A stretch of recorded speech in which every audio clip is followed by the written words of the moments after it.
Le 21e siècle est un siècle bien étrange, où la technologie a rendu trois choses possibles. La première, c'est la raréfaction des distances, voire leur suppression totale, comme l'expliquait Raphaël Enthoven dans son livre Matières premières. La deuxième, c'est un siècle dans lequel le capitalisme est devenu la nouvelle religion, et où le Atawad, le Anytime, Anywhere, Any Device, régit. En clair, le 21e siècle est le siècle du possible où tous nos souhaits sont réalisés en un claquement de doigts. Et enfin, après avoir vu les composantes technologiques, socio-économiques, attardons-nous sur la dimension psychologique des individus. Le 21e siècle est bien le siècle du paraître et de l'image que l'on renvoie chez les autres, donc le fantasmer à travers les réseaux sociaux qui priment sur tout le reste. Cette dernière composante est celle qui nous intéresse. L'individualisme qui pourrit le cœur de notre société, couplé à un égocentrisme et un égotisme des individus occidentaux, en devient alarmant. Pour résumer, la personne moyenne du 21e siècle est un être profondément capricieux, paresseux et intellectuellement atrophié dont seule sa vie importe, exactement comme un enfant qui n'a jamais véritablement grandi. Pour résumer, on pourrait se poser la question, le moi-je, comme aurait dit notre ancien président de la République, ou plus sérieusement, le jeu est-il devenu un nouveau jeu ?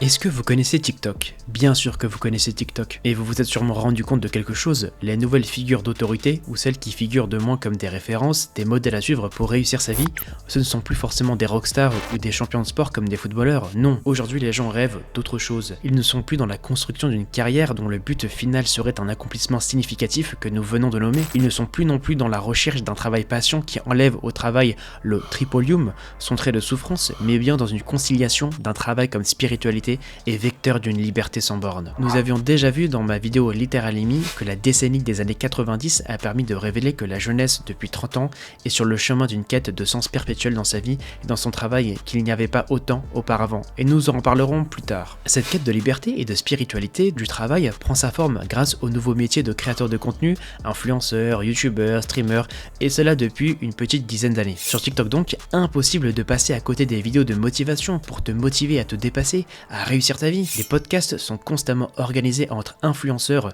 qui seraient soi-disant des entrepreneurs à succès, qu'il faudrait écouter pour leur grande aptitude analytique et entrepreneuriale, mais dont les informations que l'on trouve sur internet sont pour certains différentes. Oussama Hamar serait à citer par exemple, et dont les blagues et autres montages à son sujet sont très divertissants d'une part, et du moins pourrait-on dire légitimes peut-être. Ce format de podcast vidéo est d'ailleurs une sorte de genre de vidéo en lui-même qui semblerait vous doter d'une crédibilité infaillible lorsque vous vendez un produit ou un service. C'est forcément un programme de qualité. Regardez, sur ma vidéo, il y a un tel et un tel. Déjà, ça veut dire que je pèse et que je dois vendre des formations permettant de devenir millionnaire, non ? En plus, la vidéo est de qualité, les sous-titres sont travaillés, ainsi que l'image et le son, tout ce que ces personnes disent sont véridiques et ne m'influencent pas du tout à travers un effet de halo. Que dites-vous ? Vous dites que les informations données sont propres à l'individu et potentiellement biaisées ? Pas du tout. Écoute-toi, je fais 2m01, je sais comment draguer des femmes. Ou regarde, j'ai réussi à monter un business, je suis un génie de l'entrepreneuriat. Vous l'aurez compris, l'entrepreneuriat est le nouvel Eldorado. Réussir sa vie en ne dépendant de personne. Un véritable self-made man ou woman alliant gain, notoriété et facilité. Effaçant instantanément les soucis du quotidien. En plus de cela, plus besoin de chercher un travail. Ne soyez pas comme ces losers, devenez des digital nomades. Créez de l'argent chez vous, sans capital, simplement avec votre ordinateur. Après tout, n'oubliez pas, tout est possible dans cette époque, n'est-ce pas ? Mais cette recherche individuelle du succès n'est que la résultante de son époque, celle du capitalisme. Il faut faire du profit. C'est la seule façon d'être respecté et reconnu de toute façon, non ? C'est ce que l'on observe dès sa naissance après tout. Prenons un exemple très simple. L'écart de salaire entre un métier vital et dangereux et celui d'un joueur de foot, celle de la sphère financière du sport. Si les footballeurs sont payés des millions, c'est bien parce que la sphère du foot est colossale et que les sommes versées par tous ces acteurs génèrent encore plus de profit, que cela n'en déplaise à ceux faisant de la moraline. Ainsi, les réseaux sociaux vous obligent à devenir comme eux, à devenir des entrepreneurs à succès ou du moins des influenceurs. D'ailleurs, je ne comprends pas pourquoi les gens accordent de l'importance à des personnes sans aucun talent ou vertu qui finissent par vous entourlouper, à se faire du profit sur votre dos, mais enfin bon. Comment ne pas vouloir devenir comme eux ? Des milliers de likes, des millions de vues, des vies de rêve chaque jour. Si nous devions penser la société actuelle et ce que nous venons de constater, nous dirions que les réseaux sociaux permettent de voir le 21e siècle comme l'ère du « regarde-moi, j'ai de la valeur ». Si, je t'assure, ne me soyez pas, moi aussi j'existe. Il est aussi impensable de vouloir avoir un travail normal, une vie moyenne bien rangée. Tu dois être millionnaire et au plus vite. Tu dois être parfait psychiquement, physiquement, en clair. Tu dois te discipliner constamment jusqu'à devenir un dieu vivant. Ce n'est que comme cela que tu as de la valeur. Le nouveau jeu est donc de se faire connaître, de devenir quelqu'un. Mais l'identité propre à chaque individu, le jeu donc, doit être un jeu. L'identité se doit d'être continuellement travaillée. Elle se doit de jouer pour et avec soi. Cependant, en faisant cela, l'autre, l'alter ego, est aussi un jeu, une énigme à décrypter, à décoder. Comprendre l'autre, c'est pouvoir l'utiliser pour assouvir ses besoins, ses désirs. Le 21e siècle est un nouveau jeu comme nous l'avons vu, celui de devenir connu et à succès, dont les règles sont simples. Vendre une image de nous qui n'est pas la bonne, ou dans le pire des cas qui le devient à force de bourrage de crâne, tout en empêchant de succomber au jeu des autres. Et cela se transpose aux relations des individus, nos rapports sont semblables à des parties d'échecs, des matchs de boxe en somme, mettre des coups sans en recevoir, tout en ayant une analyse fine des comportements des autres pour les manipuler, pour arriver à vos fins quelles qu'elles soient, professionnelles ou sociales, mais aussi et surtout en matière de relations amoureuses. Le jeu du jeu consiste à s'entraîner pour ne pas s'ennuyer à s'attacher. C'est ce que la nouvelle secte de la hookup culture veut faire de vous. Des êtres impériaux dont le nombre de vos conquêtes définissent votre liberté et votre valeur. Je vous recommande l'excellente vidéo d'Amystery sur ce sujet si vous ne l'avez pas vue. Honnêtement, je ne sais pas combien de vidéos j'ai pu voir sur TikTok essayant de déchiffrer la psychologie des hommes et inversement celle des femmes. Je ne compte pas non plus les vidéos de coach qui vous expliquent comment séduire quelqu'un parce qu'encore une fois, seul vous n'êtes qu'un loser, n'est-ce pas? L'autre n'est plus qu'un corps transacté pour une relation sexuelle et le terme amour dans faire l'amour fait de moins en moins de sens. Sans nous étendre de façon philosophique sur la marchandisation du corps qui commence à se révéler un petit peu partout, qui en dit long aussi sur notre époque, j'aimerais revenir sur la problématique, ou du moins le sujet, des relations hommes-femmes depuis qu'elle est devenue l'obsession des jeunes générations ces 5 dernières années. Lorsque j'ai sorti ma vidéo sur Literally Me, j'ai été scotché. La population s'est divisée en deux. Tous les hommes se rangeant de mon côté et étant contents que l'on parle d'un problème réel, celui de la solitude masculine, et de l'autre les femmes dénigrant et sous-estimant ce problème pour la faire courte. D'ailleurs, je trouve ça assez étonnant d'observer des gens dénigrer une situation quand cela ne les concerne pas ou reproduire ce qu'ils dénoncent, classe souvent pour les femmes. Elles regrettent un manque de considération à leur égard dans cette société patriarcale, c'est pourtant aussi le cas des hommes. Alors pourquoi reproduire ce que vous dénoncez? Enfin bref, passons. Suite à cette vidéo, je me suis dit qu'il y avait quelque chose à creuser. Si cette vidéo que vous regardez actuellement a commencé sur une analyse à charge de notre société contemporaine, je vais m'employer non pas à être objectif puisque la neutralité journalistique n'existe pas, mais à être le plus nuancé possible pour tenter d'expliquer le sujet actuel. Ce schisme entre les hommes et les femmes n'est pas nouveau. Certains diront qu'il remonte depuis la nuit des temps dans un certain sens puisque comme l'écrivait John Gray dans son livre cultissime Les hommes viennent de Mars, les femmes de Vénus, qui démontre que de par leurs différences sexuelles, les femmes et les hommes sont fondamentalement et foncièrement différents. John Gray tente de rationaliser les deux sexes pour permettre aux deux de s'y comprendre, mais ce qui nous intéresse nous, c'est l'année 1994, celle de la sortie de deux visions différentes qui se rejoignent, deux faces d'une même pièce, la littérature de Virginie Despentes et la littérature de Michel Houellebecq. Plusieurs points sont intéressants. Si Houellebecq énonce justement dans son tout premier roman l'extension du domaine de la lutte, comment le libéralisme économique s'est transposé au libéralisme sexuel, de façon plus claire, il dénonce un nouveau paradigme où la drague est devenue beaucoup plus dure, notamment pour les hommes, qu'il décrit en manque affectif et sexuel, ce qui s'appellera 25 ans plus tard les incels. Cette hypergamie féminine théorique présentée est difficilement mesurable à l'époque, mais elle est beaucoup plus aujourd'hui avec les applications de rencontres, mais nous allons en reparler parce que c'est pas tout à fait juste. Houellebecq dresse un portrait pathétique des hommes et de leur frustration à ne pas savoir séduire ou de voir les autres séduire à leur place et dresse dans tous ses livres des hommes résignés, inaptes affectivement et cruellement seuls. Pour exemple, j'aimerais citer Soumission, La carte et le territoire ou encore Les particules élémentaires. D'un autre côté, donc Virginie Despentes fait un travail féministe qui veut démontrer toutes les violences que les femmes subissent au cours de leur vie et milite à travers ses films pour une émancipation des femmes et de la condition des femmes. Dans son premier roman, Baise-moi, il débute notamment par un viol en bande organisée. Les deux héroïnes du roman entament alors un chemin de vengeance. Tuer les hommes, mais les utiliser pour assouvir leurs besoins sexuels, faisant dans ce roman des femmes des mantes religieuses humaines. Pour revenir à présent à Houellebecq, il est très borderline avec les femmes, certains le disent misogyne, et ça se comprend quand on le traite de cette façon.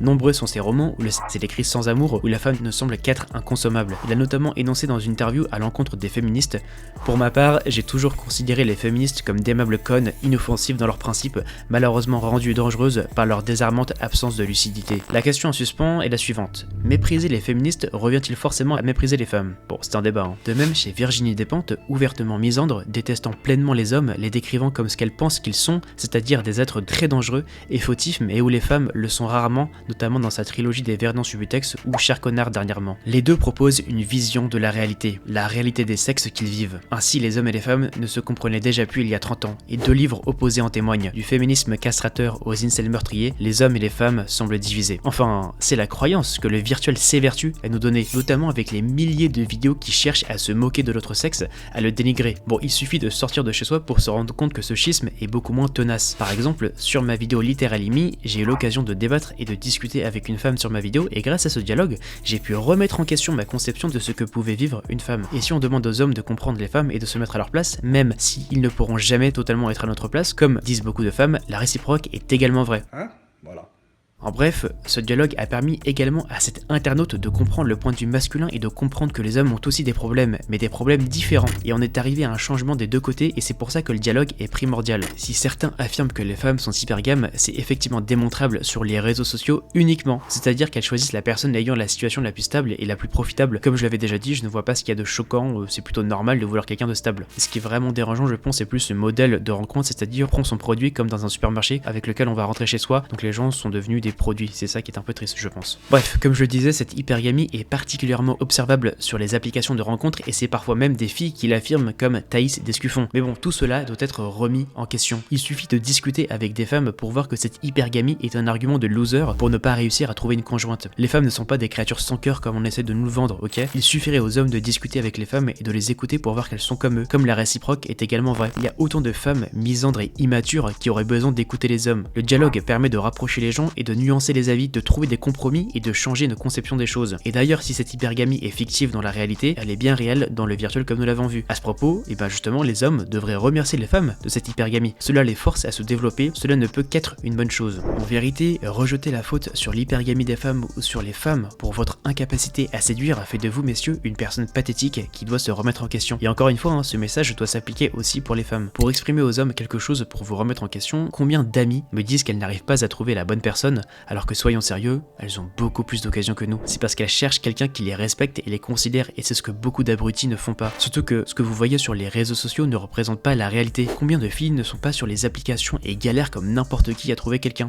Combien de filles n'ont pas de réseau parce que cela ne leur plaît pas et parce qu'elles comprennent la superficialité de la chose et préfèrent se concentrer sur le réel plutôt que le virtuel? Au-delà d'un problème de drague ou de rencontre, évidemment je sais bien qu'il y a des femmes et des hommes qui détestent l'autre sexe pour leurs mauvaises expériences et non pas leur solitude ou leur incapacité à séduire. Mais dites-vous que vous n'avez pas eu de chance et que vous n'avez tout simplement pas encore rencontré la personne qui vous correspond. Et donc là je vais m'adresser aux femmes qui semblent perdre foi en le sexe masculin. Arrêtez de vous auto-convaincre que tous les mecs sont des cons. Il y a plein de mecs géniaux qui existent autour de vous. Bon, ils seront pas parfaits c'est sûr, mais ils seront tout de même géniaux et ils seront autour de vous. Alors je sais que parfois vous ne les voyez pas, mais parfois aussi je pense que vous ne voulez pas les voir. Donc c'est aussi à vous de vous remettre en question. Je sais c'est dur, vous devez vous remettre en question, on n'est plus habitué dans cette époque, vous allez le voir. Mais vous n'êtes pas les seuls fautifs, rassurez-vous. Cette incompréhension, cette division est notamment entretenue de par la virtualité et les réseaux sociaux. J'avais déjà démontré dans ma vidéo sur la solitude comment la virtualité a créé l'inverse de ce qu'elle cherchait à produire. Ainsi, Houellebecq et Despentes sont la même face d'une société qui change, d'une société capitaliste technocrate qui ne fait que diviser et enrichit ceux qui jouent le jeu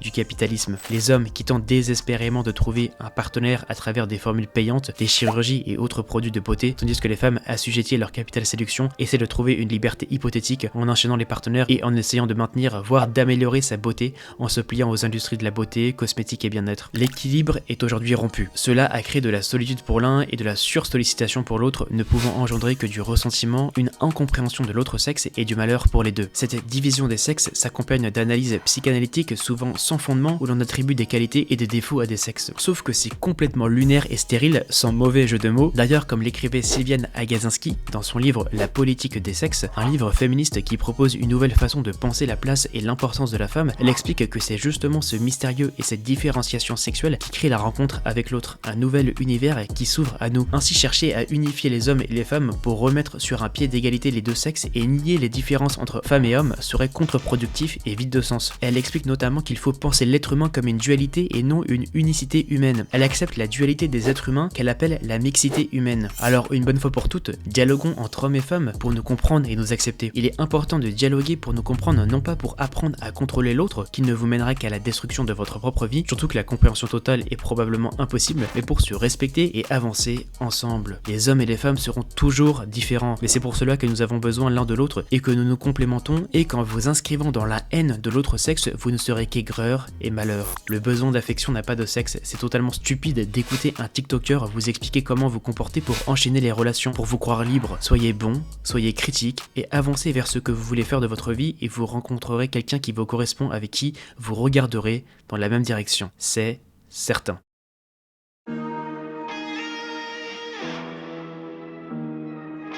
Le jeu du jeu est présent dans de nombreuses sphères, nous l'avons vu, économique, financière, mais aussi entre les individus eux-mêmes. Notre individualisme, notre ego surdimensionné que nous avons développé, tend à devenir tantôt contagieux, tantôt maladif. Le jeu de devenir la personne la plus représentée, la plus vue, la plus forte dans tous les domaines sur les réseaux sociaux est devenu une nouvelle façon de voir la vie. Les réseaux sociaux, comme nous l'avons vu, ont permis cela. Justement, à ce propos, cela me fait penser que les réseaux sociaux, et TikTok notamment, sont un grand bazar. Ce mot que je choisis n'est justement pas choisi au hasard. Je ne peux pas m'empêcher de voir TikTok comme le bazar de l'histoire de Stephen King. Cette personne vous a sûrement beaucoup marqué sans que vous ne le sachiez. Auteur de nombreux livres d'horreur, de fantastique, il a vu ses œuvres reprises pour de nombreux films depuis près de 40 ans, comme notamment It, 1922, Hautes Herbes, Doctor Strange et tellement d'autres. Mais un de ses livres, Bazar, raconte l'histoire d'une petite ville des États-Unis dans laquelle il est possible pour ses habitants de trouver dans l'échoppe de Leland Gaunt ce dont ils ont toujours rêvé au plus profond de leur cœur pour un prix dérisoire. Évidemment, avoir à portée de main ce dont nous désirons ardemment ne peut qu'entraîner convoitises et conflits lorsque l'on se rend compte que nos rêves sont parfois partagés